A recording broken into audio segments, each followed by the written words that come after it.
দেখেন ডোজিটার উইক বড় হয়, বডি ছোট হয়।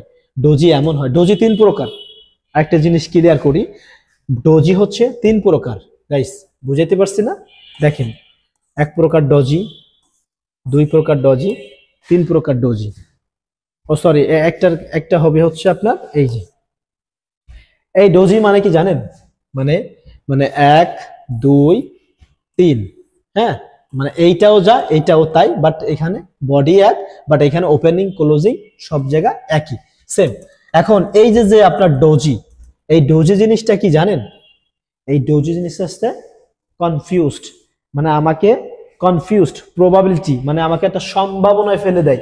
যেমন আসুন একটা এক্সাম্পলের মাধ্যমে দেখাই দিই। যেমন মার্কেট লাগাতার মার্কেট, মনে করেন যে আমি সুন্দর একটা সেলিং পাইছি, সেলিং পাওয়ার পরে এখানে আমার ডোজি চলে আসছে, আমি তো টেনশনে পড়ে গেলাম। এখন আমি কি করব? এই যে ডোজিটা আমাকে তো কনফিউজে ফেলাই দিল যে ভাই এখানে তো একটা ডোজি হয়ে গেছে। ডোজি মানে কি?